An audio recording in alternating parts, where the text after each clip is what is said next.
अस्सलाम वालेकुम second year students, मैं हूं अब्दुल रज़ाक और चैप्टर 14 इलेक्ट्रोमैग्नेटिज्म में हम डिस्कस कर रहे हैं एक्सरसाइज के न्यूमेरिकल प्रॉब्लम्स। सो चलते हैं हम अपने वाइट बोर्ड की तरफ। Dear students, chapter 14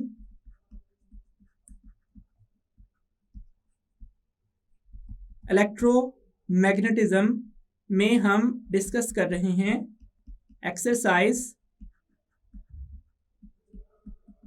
numerical problems. आज हमने स्टार्ट करना है प्रॉब्लम 14.3 से। क्वेश्चन है, a velocity selector has magnetic field of 0.30 Tesla.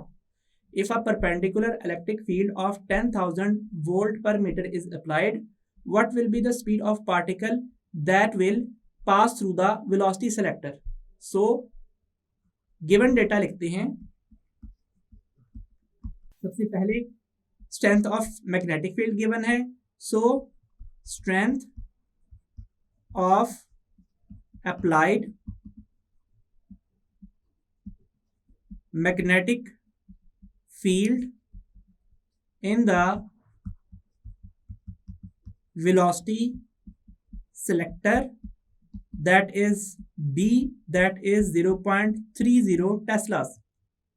Next है, if a perpendicular electric field of 10,000 volt per meter is applied, so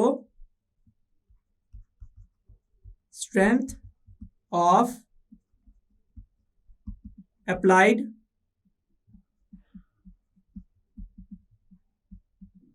electric field, that is E, that is 10,000 volt per metre. अब angle क्या है magnetic field और electric field में? So angle between electric field and magnetic field is 90 degree. लेकिन जब हम velocity selector में किसी पार्टिकल को प्रोजेक्ट करते हैं तो वेलोसिटी और मैग्नेटिक फील्ड में एंगल भी 90 डिग्री रखते हैं। सो यहां पे लिख लेते हैं angle between velocity of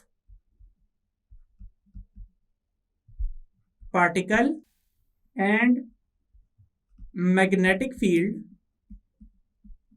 that is also equal to 90 degree. और इसके लिए हम थीटा का सिंबल यूज कर रहे हैं क्योंकि हमें इक्वेशन के अंदर एंगल की वैल्यू पुट करनी है और वो वेलोसिटी और मैग्नेटिक फील्ड के दरमियान बनने वाला एंगल है। और उसके बाद पूछा क्या गया है, what will be the speed of particle that will pass through the selector. So speed of the particle that will pass through the velocity selector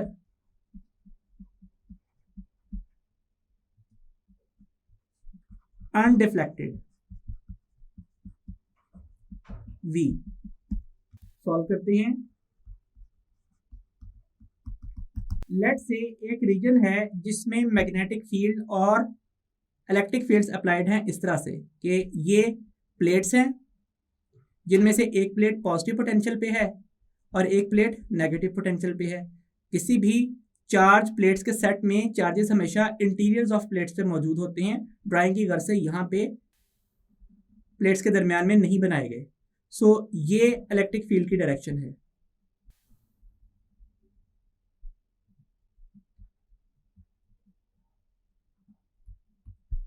और इस रीजन में मैग्नेटिक फील्ड भी अप्लाइड है और magnetic field let's say into the page applied है इस तरह से।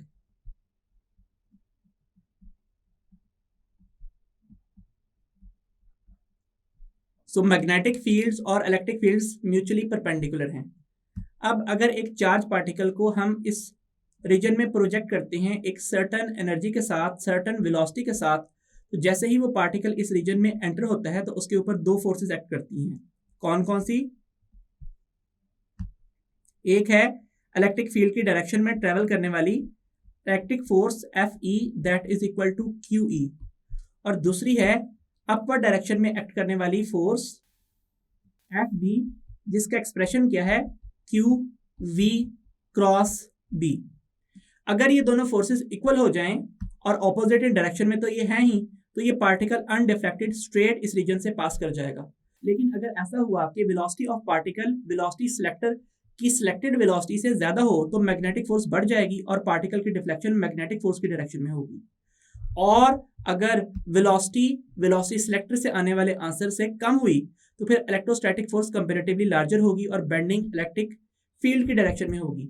अगर ये दोनों मैग्नीट्यूड में इक्वल और डायरेक्शन में ऑपोजिट हो जाएं, एफ ई और एफ बी, तो इस सूरत में पार्टिकल अनडिफ्लेक्टेड पास करेगा। सो हम यहाँ पे लिख लेते हैं, we know that the expression for Lorentz force is given by FL is equal to FE plus FB। यहाँ पे E और B बुक ने स्मॉल लिखे हैं तो वो भी यूज किया जा सकता है। और हम यहाँ पे लिख देंगे in velocity selector the net force acting on a particle will be 0, then it will move through the region undeflected. So F net is equal to FL is equal to null vector. That means FE plus FB is equal to a null vector. Students यहाँ पे अगर इस तरीके से बना ली जाए electrostatic force और इसके हेड से बना ली जाए मैग्नेटिक फोर्स इस तरह से, तो जो पहले वेक्टर की टेल और आखिरी का हेड है वो एक ही पॉइंट के ऊपर आएंगे, जिसकी वजह से जो लॉरेंट्स फोर्स है वो नल वेक्टर की कुल आएगी। लेकिन ये जो एडिशन है ये वेक्टर एडिशन है। स्केलर फॉर्म में हम क्या करते हैं कि अगर ये दोनों फोर्सेस ऑपोजिट डायरेक्शन में हैं तो एक को हम पॉजिटिव लिख लेते हैं, दूसरी को नेगेटिव लिख लेते हैं। तो हम यहाँ पे लिखेंगे स्केलर फॉर्म क्या होगी, वो होगी कि इलेक्ट्रोस्टैटिक फोर्स डाउनवर्ड है और मैग्नेटिक फोर्स अपवर्ड है। सो इसलिए इन दोनों का जो सम है वो 0 के इक्वल है। अब हमें नल वेक्टर लिखने की जरूरत नहीं है। तो अब अगर आप यहाँ पे नेगेटिव टर्म को इक्वेशन की ऑपोजिट साइड पे ले जाएं तो ये बन जाएगा F B is equal to F E. Since F B is equal to Q V B sine theta and F E is equal to Q E, so F B की जगह पे जब आप Q V B sine theta लिखेंगे और जो electrostatic force है उसकी जगह पे क्यू ई लिखेंगे तो सबसे पहले तो चार्ज कैंसिल आउट हो जाएगा। नेक्स्ट क्या होगा, हम यहाँ पे बताएंगे कि चूंकि थीटा 90 डिग्री है वेलोसिटी ऑफ पार्टिकल और मैग्नेटिक फील्ड में, तो इसलिए साइन थीटा साइन 90 डिग्री के इक्वल है और इसकी वैल्यू 1 है। तो इक्वेशन बन जाएगी V B is equal to E. Magnetic field equation की इस साइड पे मल्टीप्लाई हो रही है, ऑपोजिट साइड पे जाके डिवाइड हो जाएगी।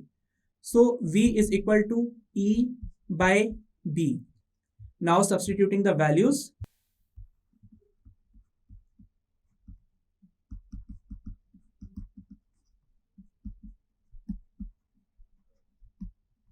We get V is equal to electric field strength कितनी है? It is 10,000 volt per meter and magnetic field strength is 0.30 tesla. So ये बनेगा 10,000 ओवर 0.3। अगर मैं यहाँ पे इक्वेशन को 1 से मल्टीप्लाई कर लूँ, दैट मीन्स 10/10 से मल्टीप्लाई कर लूँ, वो भी तो 1 ही होता है। तो इसके साथ यूनिट्स लिखे जाएंगे, पोटेंशियल डिफरेंस के units volt over tesla into metre. अब हम ये बात जानते हैं कि जो पोटेंशियल डिफरेंस है उसके लिए रिलेशन W/Q यूज होता है। सो वोल्ट की जगह पे हम जूल पर कूलम पुट कर सकते हैं। फर्दर हम Q is equal to IT की मदद से कूलम की जगह पे एम्पेयर सेकेंड पुट करेंगे और W is equal to F.D की वजह से जूल की जगह पे न्यूटन मीटर पुट करेंगे तो वेलोसिटी बन जाएगी न्यूमरेटर और डिनोमिनेटर दोनों में 10 से मल्टीप्लाई होने की वजह से 100,000 ओवर 3.0 और वोल्ट की जगह पे आप लिखेंगे जूल पर कूलम और 1 ओवर टेस्ला मीटर अलहदा रहेगा। टेस्ला की जगह पे आप फिर से Newton per ampere per metre put कर लेंगे, मीटर कैंसिल आउट हो जाएगा। सो जब हम 100,000 को 3 से डिवाइड करेंगे तो आंसर होगा 33,333 जूल की जगह पे न्यूटन मीटर और कूलम की जगह पे एम्पेयर सेकंड पुट कर दें, बाकी यूनिट्स ऐसे ही लिख दें तो यहाँ पे कैंसिलेशन होगी और वेलोसिटी सिलेक्टर में स्ट्रेट गुजर जाने वाले पार्टिकल की वेलोसिटी आएगी 33,333 मीटर पर सेकंड, या फिर अगर आप साइंटिफिक नोटेशन में लिखना चाहें तो आप लिख सकते हैं 3.3333 इंटू 10⁴ मीटर पर सेकंड। सिग्निफिकेंट फिगर्स इस क्वेश्चन में 2 ही हैं, सो इस वजह से हम वेलोसिटी का आंसर लिखेंगे 3.3 इंटू 10⁴ मीटर पर सेकंड। ये कन्वर्जन हमने किस तरह से की, हमने यहाँ पे वेलोसिटी 33,333 को मल्टीप्लाई कर लिया किससे, 10,000 से, और डिवाइड कर लिया किससे, 10,000 से। सो इससे क्या हुआ, इससे ये हुआ कि हमने रीअरेंजमेंट कुछ इस तरह से की और साथ ये टर्म इस तरह लिख दी, that means it is equal to 33333 over 10⁴ into 10⁴ metre per second. That means velocity is equal to 33333 into 10⁻⁻4 into 10⁻+4 metre per second. अब डेसिमल को आप 4 पॉइंट्स लेफ्ट पे ले जाएं, so velocity is equal to 3.3 into 10⁻4 metres per second with 2 significant figures. यहाँ से हम next heading लिखेंगे रिजल्ट की और अपना आंसर डिस्क्राइब कर देंगे डिस्क्रिप्शन फॉर्मेट में। क्या लिखेंगे, the particle moving with the speed of 3.3 into 10⁴ meter per second will pass undeflected through velocity selector where perpendicular electric and magnetic fields are applied with values of 10,000 volt per meter and 0.30 Tesla respectively.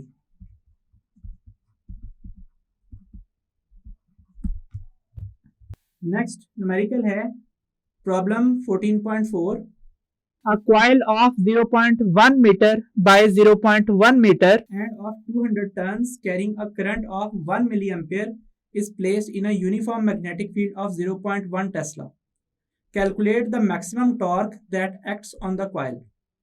सबसे पहले हम लिख लेते हैं given data. Students जरा gas कीजिए कि ये जो हमें डेटा गिवन है 0.1 मीटर इंटू 0.1 मीटर, ये क्या है, ये कॉइल का एरिया है। सो यहाँ पे हम लिख लेते हैं area of the coil that is equal to A, that is 0.1 metre into 0.1 metre. That means it is equal to 10⁻⁻1 meter into 10⁻⁻1 meter. That means 10⁻⁻1 meter square और 10⁻2 meter square. So यहाँ पे एक सिग्निफिकेंट फिगर हम represent कर देते हैं क्योंकि आगे यहाँ पे भी एक सिग्निफिकेंट फिगर ही रिप्रेजेंटेड है। So 1 into 10⁻2 meter square. Next है carrying a current of 1 milliampere. So current carried by the coil, that is I, that is 1.0 milliamperes. That means I is equal to 1.0 into 10 raised to power minus 3 amperes placed in uniform magnetic field of 0.1 Tesla. So strength of externally applied magnetic field, that is equal to B. It is 0.1 Tesla. Next statement क्या है? Calculate the maximum torque. So torque maximum कब होता है? यहां पे लिख लेते हैं, torque is maximum when angle between plane of the coil and magnetic field is 0 degree. So alpha is equal to 0 degree. और क्या फाइंड करना है हमने? Calculate the maximum torque.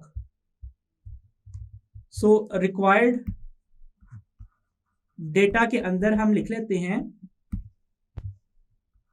Torque that acts on the coil. So solve करते हैं. Dear students, statement को थोड़ा सा एक्सप्लेन कर लेते हैं कि इस तरीके से ये नॉर्थ पोल है और ये साउथ पोल है किसी यू शेप्ड मैग्नेट का, और इसके अंदर एक रेक्टेंगुलर कॉइल प्लेस की गई है इस तरह से.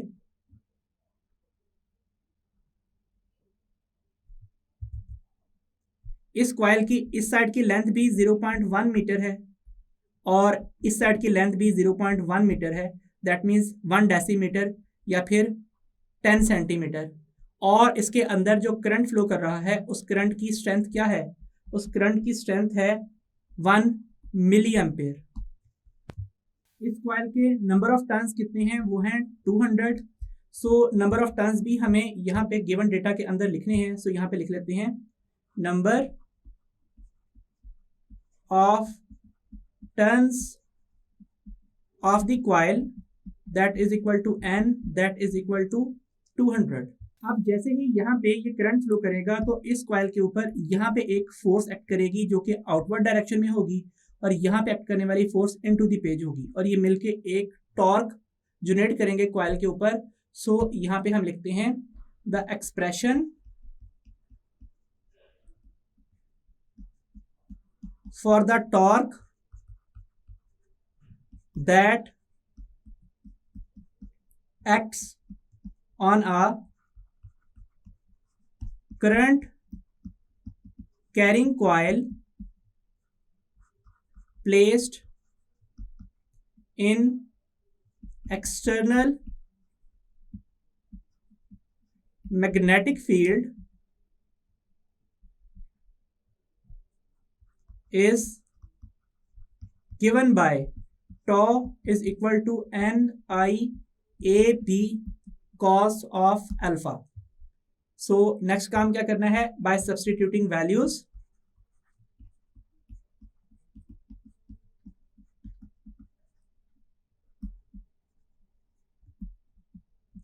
we get torque is equal to number of turns कितने थे? 200. करंट कितना था? करंट था 1 milli ampere. 1.0 into 10 raise to power minus 3 amperes. Area of coil कितना है? It is 1 into 10 raise to power minus 2 metre square. और magnetic field की strength कितनी है? 0.1 टेस्ला. और जो एंगल है वो कितना है? वो है 0 डिग्री. तो यहाँ पे अगेन एंगल प्लेन या फिर स्केलर एरिया और मैग्नेटिक फील्ड का है. So torque will be equal to, हम ये बात जानते हैं कि ये 200 लिखा जाएगा 2 इंटू 10 रेज टू पावर 2. बाकी यहाँ पे 1.0 है, 10 रेज टू पावर माइनस 3 है, फिर 10 रेज टू पावर माइनस 2 है, और फिर 0.1 को लिख देते हैं 10 रेज टू पावर माइनस 1, और उसके बाद cos 0 वैसे ही 1 होता है, और 10 की पावर्स यहाँ पे हमने सारी लिख दी. अब यूनिट्स रह गए हैं ampere, metre square and tesla. So 10 की पावर सॉल्व कर लेते हैं. क्या बनेगा? 2 इंटू 10 रेज टू पावर 2, फिर माइनस 3 -2 -1 और मैग्नेटिक फील्ड का फार्मूला B = F/IL रेफरेंस होगा। यहाँ से हम टेस्ला की जगह पे Newton per ampere per metre put कर देंगे। So ampere metre square and newton per ampere per metre. तो यहाँ पे एम्पेयर एम्पेयर से और मीटर मीटर की एक पावर से कैंसिल आउट हो जाएगा। टॉर्क = 2 इंटू, अब ये +2 और -2 कैंसिल आउट हो जाएंगे, 10⁻⁴ बनेगा 2.0 के साथ बुक ने लिखा है, और 7 यूनिट्स हैं न्यूटन मीटर के। ये हमारा आंसर है। अब हम इसे रिजल्ट की फॉर्म में लिख देते हैं। तो what is result? If a coil of area 0.1 metre into 0.1 metre having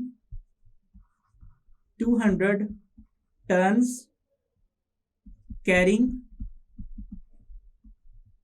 a current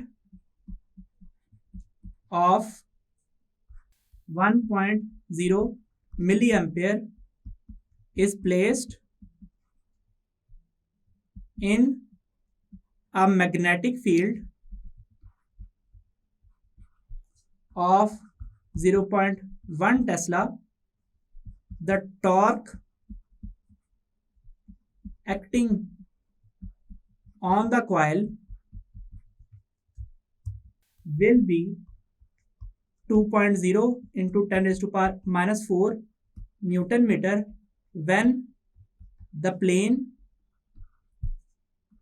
of the coil is parallel to external magnetic field. Dear students, physics में न्यूमेरिकल्स का मकसद ये नहीं होता कि आप मैथमेटिक्स सॉल्व कर लो।